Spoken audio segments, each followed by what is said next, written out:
Shalom, selamat pagi jemaat yang dikasih Tuhan. Pagi hari ini kita akan merenungkan satu bagian firman Tuhan dari Kisah Rasul pasal 4.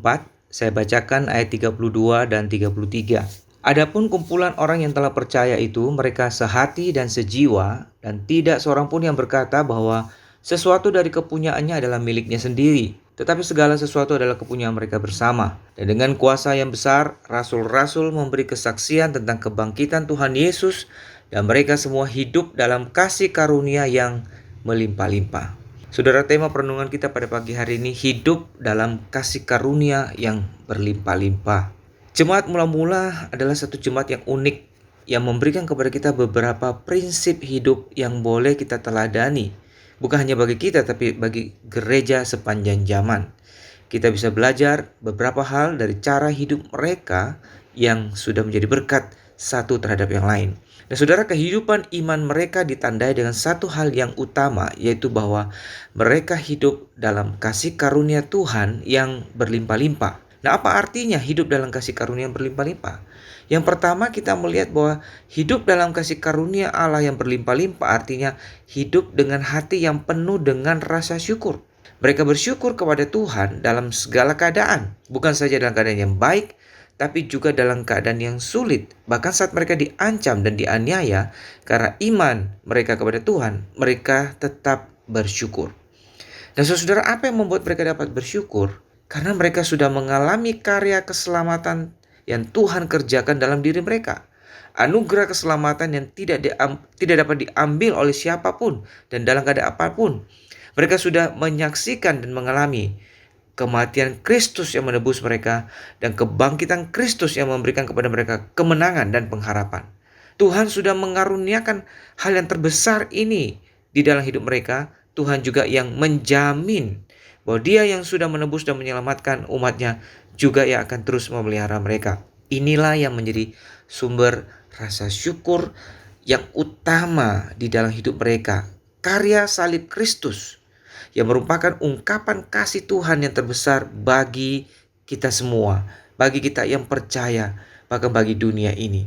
Nah, itulah yang membuat mereka dapat bersyukur dalam segala keadaan. Dan dicatat berkali-kali bagaimana mereka senantiasa bersyukur, menyembah Tuhan, memuji Tuhan di dalam berbagai keadaan. Nah, saudara, yang kedua yang kita renungkan adalah bagaimana rasa syukur itu mereka nyatakan dalam kehidupan mereka. Nah, saudara, dalam kehidupan jemaat mula-mula kita melihat ada satu pola hidup yang saling berbagi. Mereka yang memiliki kelebihan dalam harta tertentu mau membagikan apa yang menjadi kelebihannya itu bagi saudara seiman yang lain. Yang mempunyai kelebihan secara materi membagikannya bagi mereka yang membutuhkan. Yang mempunyai kelebihan dalam hal yang lain, mungkin dalam hal-hal hal yang praktis berkaitan dengan kehidupan sehari-hari, ataupun juga berkaitan dengan kebutuhan untuk didoakan, dinasihati, dibimbing secara rohani. Maka mereka yang mempunyai kelebihan dalam hal-hal tersebut membagikannya kepada saudara-saudara yang lain. Dengan demikian mereka saling melengkapi. Jadi ada kerelaan hati untuk berbagi, untuk berkorban bagi sesama umat Tuhan, bagi sesama anggota keluarga Allah. Nah, saudara, rasa syukur ini dinyatakan dalam tindakan nyata, yaitu bahwa sebagaimana mereka sudah diberkati, mereka juga mau menjadi saluran berkat bagi yang lain. Saudara, firman Tuhan juga mencatat bahwa mereka memiliki satu sikap kesehatian dalam hidup bersama.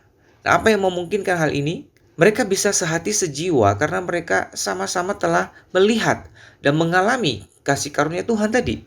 Mereka sadar bahwa mereka sama-sama orang yang berdosa, sangat berdosa, yang sudah menerima anugerah pengampunan, belas kasihan Tuhan, kemurahan Tuhan. Sehingga mereka pun mau hidup saling menerima, saling mengampuni satu dengan yang lain, sehingga mereka dapat bersehati sepikir. Mereka dapat saling membangun sehati sejiwa di dalam menghadapi berbagai persoalan dalam kehidupan bersama mereka sebagai umat Tuhan. Dan saudara, sebagai bagian dari umat Tuhan pada zaman ini, kita dipanggil untuk belajar dari sikap hidup dan nilai-nilai yang begitu baik yang dimiliki oleh jemaat mula-mula, supaya kita senantiasa hidup di dalam kasih karunia Allah yang berlimpah-limpah itu, dan selalu mengingatnya dan selalu bersyukur atas kasih karunia Tuhan itu. Dan kemudian kita nyatakan dalam sikap yang saling menerima satu dengan yang lain, saling berbagi sebagai ungkapan kasih Tuhan yang sudah ada di tengah-tengah kita. Sehingga dengan demikian kita pun dapat saling membangun tubuh Kristus dan menjadi berkat di tengah dunia. Kiranya Tuhan memberkati kita. Amin.